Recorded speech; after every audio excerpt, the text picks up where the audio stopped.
குழி தோன்றேன்னு சொல்லி கார்பரேஷன்காரங்க வந்து குழி தோண்டி குழா போடுறாங்க. அவங்க மூடிட்டு போன 4வது நாள் எலக்ட்ரிசிட்டி போர்டுக்காரங்க வந்து குழி தோன்றாங்க. அவங்க மூடிட்டு இந்த பக்கம் போனதும் அந்த பக்கம் டெலிபோன்காரங்க வந்து குழி தோன்றாங்க. அவங்க மூடிட்டு போனதும் சாக்கடைக்காரங்க வந்து அவங்க குழி வெட்டுறாங்க. அவங்க இந்த பக்கம் போனதும் சில பசங்க வந்து மந்திரிக்காக குழி தோன்றாங்க. ஏண்டா இந்த மாதிரி குழி தோன்றீங்கன்னு கேட்டா மந்திரி வர போறாரு, செடி நட போறாரு, கொடி நட போறாருன்றாங்க. இவங்க குழி தோண்டியே பழகி போயிட்டானுங்க. ஒரு நாள் இல்லைன்னா ஒரு நாள் ஜனநாயகத்தையே இவங்க தோண்டின குழியில புதைச்சிட போறாங்களேன்னு பயமா இருக்குது. இதுதான் இந்த வாரம் நான் எழுத போற தலையங்க. 30 வருஷமா இது என் கழுத்துல தொங்குது. அடிக்கடி இப்படி பேசி பேசி ஏதுக்கு சோதனை வருது? வரும். போன வாரம் ஆஞ்சநேய உபாசகர் இல்ல மயிலாப்பூர்ல அவர்கிட்ட உங்க ஜாதகத்தை காமிச்சு என்ன சொன்னாரு? கொஞ்ச நாளைக்கு நீங்க பேசாம இருக்கிறது நல்லதுன்னு சொன்னாரு. அரசியல்வாதிங்க தான் என் வாய மூடுறதுக்கு ஆசைப்படுறாங்கன்னு நினைச்சேன். அனுமாரு ஆசைப்படுறாரு போல இருக்குது. அனுமாரி அரசியல்வாதி எல்லாரும் ஒண்ணுதானே. பைத்தியக்காரி, நான் வாய பத்துக்கிட்டு இருந்தேன்னா நாய் கூட என்ன சீந்தாது. அப்பப்ப ஏதாவது பிரச்சனையை கிளப்பி விட்டுக்கிட்டே இருக்கணும். சத்தம் போட்டுக்கிட்டே இருக்கிறவன் தான் பெரிய மனுஷன். இப்ப கூட ஒரு ஜோக் எழுத போறேன். ஜோக் எழுதினாலே பிரச்சனை தானே. என்னப்பா அந்த ஜோக்கு? அப்படி கேளு.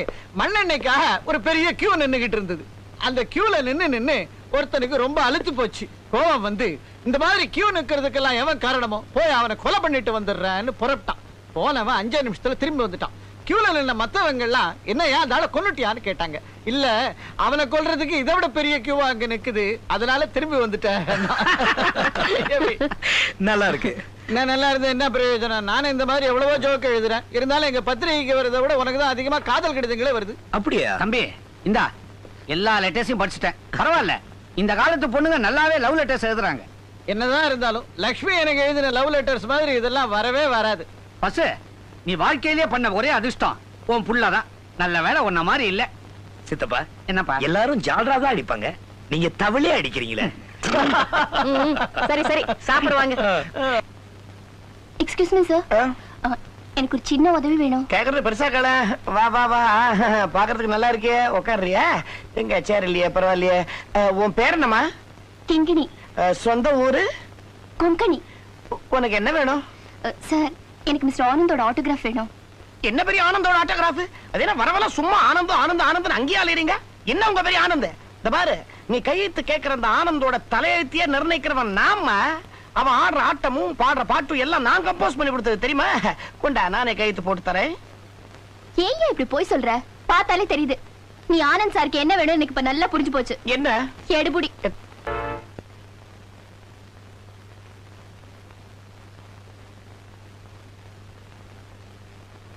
என்னங்க, இன்னைக்கு பேப்பர் பாத்தீங்களா?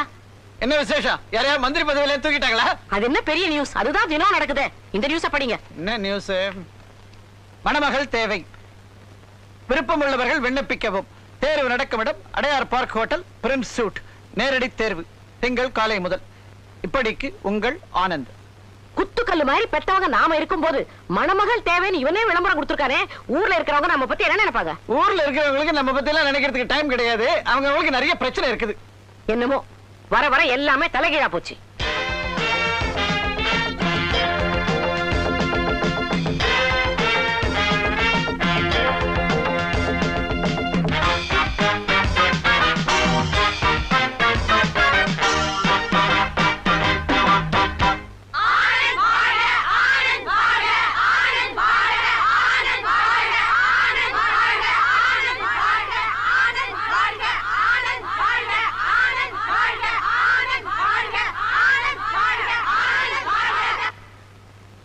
தினசரி செய்தித்தாளில் மணமகள் தேவை என்ற தங்களுடைய விளம்பரத்தை பார்த்தேன்.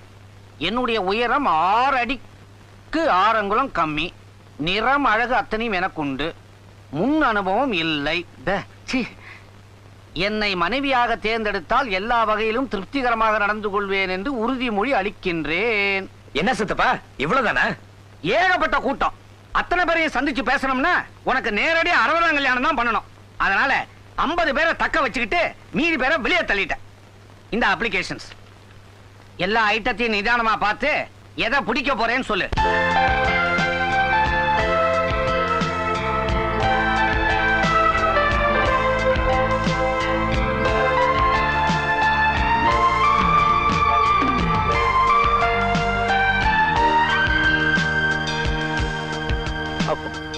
என்ன அப்படி பாக்குற? நம்ம ரிசப்ஷனிஸ்ட் லதாவுடைய போட்டோ தான். என்ன தனியா கூப்பிட்டு நான் ஏதாவது தப்பு செஞ்சிருந்தா என்ன மன்னிச்சு என் அப்ளிகேஷனையும் அந்த ஃபைல்ல சொருகிடுங்க. நான் சொருகிட்டேன். உண்மையா சொல்றீங்க? நிஜமாத்தான். உன் மேல காதல் என்ன இப்படி எல்லாம் அவ செய்வாளா? உன்னை அலைய விடாம ஆரம்பத்திலேயே இதை சொல்லி இருக்கலாம் அந்த மூதேவி. சித்தப்பா அவ இப்ப ரிசப்ஷன்ல இருந்தா உடனே போன் பண்ணி வர சித்தப்பா எந்திரிங்க. அப்பா நீ சுத்துனதுல உடம்பு நகர புரியல. ஆமா என்ன குதூகலமா இருக்கிற? காதல் கை கூடிடுச்சா? பார்த்தாச்சு, பாடியாச்சு, ஒருத்தர் புரிஞ்சுக்கிட்டாச்சு. Very good. ரெண்டு பேரும் சேர்ந்து குட்டிச்சோரா போறதுன்னு தீர்மானம் பண்ணிட்டீங்க. இதுல மத்தவங்களுக்கு இன்டர்ஃபியர் பண்ண ரைட் கிடையாது. ஒரே ஒரு சின்ன அட்வைஸ், எவ்வளவுதான் எதிர்ப்பு வந்தாலும் ஊழல் மாதிரி ஸ்டடியா நிலைச்சு நிக்கணும். ஆனந்த், லதா ஒரு நாளைக்கு நம்ம வீட்டுக்கு கூட்டிட்டு வந்து எங்களை அறிமுகப்படுத்தி வைடா. ஓகே, நல்ல ஃபேமிலி.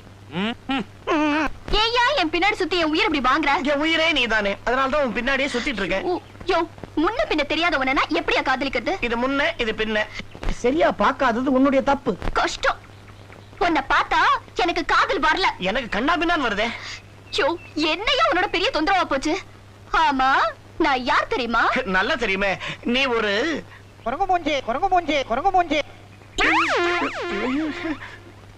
உன்னை பார்த்தாலே எனக்கு பரிதாபமா இருக்கியா? சரியா, நான் உன்னை கல்யாணம் பண்ணிக்கிறேன்னு வச்சுக்க. உன்னால எனக்கு வாழ்க்கையில என்ன தர முடியும்? உனக்கு நான் தரக்கூடியதெல்லாம் செருப்படி செருப்படி செருப்படி. யோ, இத தமாஷல வேணாம். நான் சீரியஸா கேக்குறேன். என் அழகுல மயங்கி தானே நீ என்ன காதலிக்கிற? இந்த பாரு, மத்தவங்க மாதிரி பொய் சொல்லி நீ பாக்குறதுக்கு ஸ்ரீதேவி மாதிரி இருக்கேன் நான் சொல்ல போறது இல்ல. என்ன பொறுத்த வரைக்கும் நீ ஒரு மூதேவி மூதேவி மூதேவி. எங்க இருந்தது? யோ, நானும் பாக்குறேன். வந்ததுல நீ என்ன திட்டிக்கிட்டே இருக்க. சத்தியமா நான் ஒண்ணு சொல்லமா? அடிச்சு சும்மா இருயா. ஓ மூஞ்சிக்கு உன் கூட பாக்கல வந்து பேசிக்கிட்டு இருக்க பாரு. நான் ஒரு முட்டாள் முட்டாள் முட்டாள்.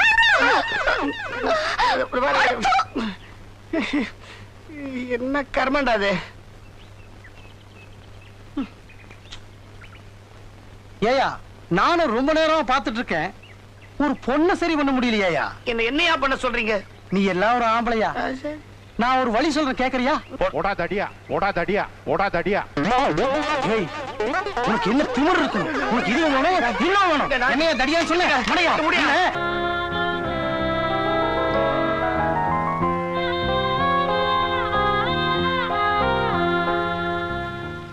அடா, எப்படா வந்த? இப்பதான். என்னது? என்ன? கையை காட்டு. என்ன கட்டு இது? என்னடா ஆச்சு? என்னடா இது? கால் கட்டு போடுறதுக்கு முன்னால கை கட்டோட வந்து நிக்கிற. சும்மா இரு பசு. அப்பா எனக்கு எப்படி அடிபட்டதுன்னு கேட்கவே இல்லையே. நீ என்ன அரசியல் ரீதியாக அடி வாங்கி இருக்க போற? அந்த பொண்ணு லதா கிட்ட யாராவது ரவுடி பசங்க கெலட்டா பண்ணிருப்பானுங்க. நீ போய் அந்த ரவுடிகளை அடிச்சிருப்ப, அவங்க பதிலுக்கு ஒன்னு அடிச்சிருப்பாங்க. இதானே? டாட், எனக்கு அடிபட்டு ரத்தம் வந்ததும் லத்தா துடிச்சிட்டா, தாங்கையும் கிழிச்சுக்கிட்டா. அது இல்ல பொண்ணு. உனக்கு ஒரு கஷ்டம் வந்தா உடனே அந்த கஷ்டத்தை தானே வரவழைச்சுக்கிறாளே, அவ பொண்ணு. இவ்வளவு இருக்காளு. அன்னைக்கு ஒரு நாள் பிளேடால நான் கையை கீறிட்டேன், ரத்தமா கொட்டுது. இவ வந்து பிளேடு சரியா இருக்கா, உடைஞ்சு போச்சான்னு பாக்குறா. இது என்ன பெரிய விஷயம்? நான் கூட தான் தம்பிக்கு ஏதாவது உதவி தேவைன்னா மாங்கு மாங்குன்னு செய்வேன். அப்படியா? அவசரமா எனக்கு இது வருது, எனக்காக நீங்க போறீங்களா? வாயை வச்சுக்கிட்டு சும்மா இருக்க வேண்டியது தானே. இதெல்லாம் வாங்கி கேட்டுக்கணும்னு உனக்கு அவசியமா? போய் நம்ம டாக்டருக்கு போன் பண்ணி ஒரு நல்ல டாக்டர் அனுப்பிச்சா. அதெல்லாம் ஒண்ணு வேணாம், எனக்கு எல்லாம் சரியாயிடும். தம்பி, லெட்டருக்கு நடுவுல எனக்கு ஏதாவது மணி ஆர்டர் வந்திருக்குதா பாரு. ஐயே பரதேசி சித்தப்பா. வேணும் உனக்கு. என்ன குடும்பமே எதுக்குது? கிங்கினி கிங்கினி கிணிகிணி கிங்கினி கிணிகிணி கிணிகிணி கிணிகிணி கிணிகிணி. அட ஏன் இப்படி ஐஸ்கிரீம் விக்கிற மாதிரி கத்திக்கிட்டே வர? என்னமா பண்ண சொல்ற? எல்லாம் உன் மேல ஒரு காதல் தான். என் காதல் தெய்வத்தை மணி அடிச்சு கூப்பிடுறேன், இது தப்பா?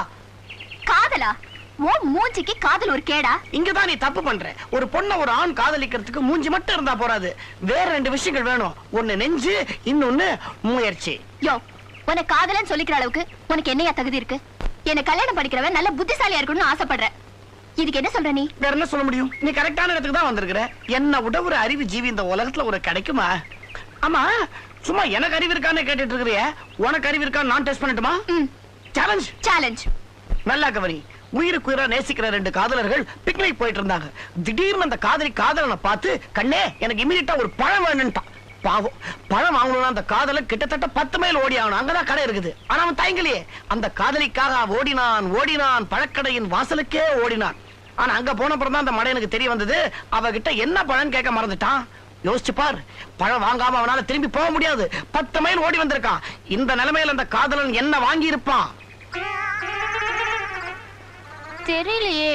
10 மைல் ஓடி வந்திருக்கானே, மூச்சு வாங்கி இருப்பான்.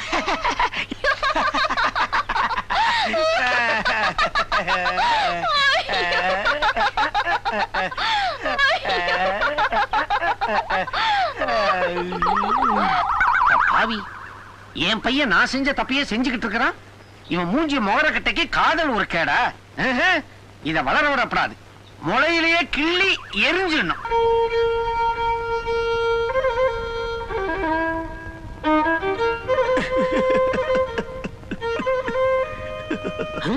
ஐயே, 4 நாளா நை நை நைன்னு ஒரே தொல்லை. யாரா அவன்? அவன் இவன் என்ற ஏகவச்சனம் வேண்டாம்.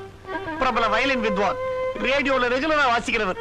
பீகாரில் வெள்ளம்ல இருந்து பெரிய மனுஷன் சாவு வரைக்கும் இவர்தான் வாசிக்கிறது. இங்க யாரா செத்தா? என் காதலியே சாகடிச்சிட்டியே. இனிமே என் வாழ்க்கையில சந்தோஷமே இருக்க கூடாது. எங்கும் சோகம், எதிலும் சோகம். அதனால்தான் மாசம் 500 ரூபாய் சம்பளத்துல இவரை கூடவே வச்சிருக்கிறேன். 500 ரூபாயா? அது நீதான் கொடுக்க போற. அப்படியா? கூட 50 ரூபாய் போட்டு தரேன். உன்னை பெத்த சோகத்துக்கு சேர்த்து வாசிக்க சொல்லு. காதல்ல தோல்வியா? மூஞ்சி மோவர கட்டைய பாரு. அங்க அந்த ஆனந்தோட காதலை ஆதரிச்சு ஜால்ரா தட்டுற. ஆனா இங்க இங்க இங்க இந்த பாலாஜியோட காதலியே அழிக்கிறியே. அறிவு கட்டவனே, பெரிய இடத்தை ஆதரிச்சா கௌரவம் கிடைக்கும். உன்னை ஆதரிச்சா அவமானம் தான் கிடைக்கும். நீ மட்டும் எப்படி? எங்க அம்மாவை எப்படி கட்டிக்கிட்ட? ஜாதகம் பார்த்தா கட்டிக்கிட்ட? காதலிச்சு தானே கல்யாணம் பண்ணிக்கிட்ட? நல்ல கேள்வியை கேட்டிருக்க. நல்ல எஃபெக்ட் கூடயா? ஓஹோ, பிளாஷ்பேக்கு வரியா? சொல்றேன். ஒரு 25 வருஷத்துக்கு முன்னால மூதேவி 25 தடவை இழுக்க போறியா? நினைவுக்கு வந்துடுச்சு. போத நிறுத்திக்க. உங்க அம்மா லூசி காப்பர்ஃபீல்ட நான் காதலிச்சது உண்மைதான். காதலிக்கும் போது கிளிகிளிப்பா தான் இருந்துச்சு. ஆனா கல்யாணம்னு வரும்போது பல ப்ராப்ளம் வந்துடுச்சு. தாலி கட்ட நான் கழுத்தை நீட்டுன்னு அவ விரல நீட்டினா. தாலியா மோதிரமா? கூறப்புடவையா கவுனா?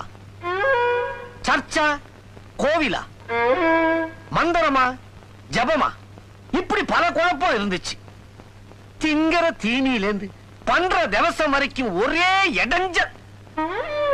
இது மறத்தனம். உன் வாழ்க்கையில் நடந்ததெல்லாம் என் வாழ்க்கையில நடக்கும்ன்றது என்ன நிச்சயம்? நடக்குமோ நடக்காதோ, ரிஸ்க் எடுக்க நான் தயாரா இல்ல. ஆக மொத்தம் உன் கல்யாணம் அம்பேல். இந்த கல்யாணத்தை நான் நடத்தி காட்டுறேன். நான் உன்னை பெத்த அப்பன்டா, நடக்க விட்டுருவேனா? நான் அப்பனுக்கு அப்ப. இந்த கல்யாணம் நடக்கதான் போகுது. நீ என்ன பார்த்து அப்பான்னு கதறத்தான் போற. Shall we see? பாப்பமா? Challenge?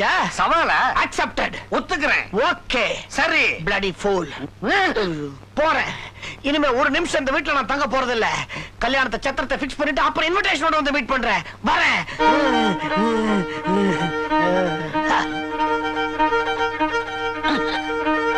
அண்ணே, கொஞ்சம் அதை இப்படி கொடுக்குறீங்களா?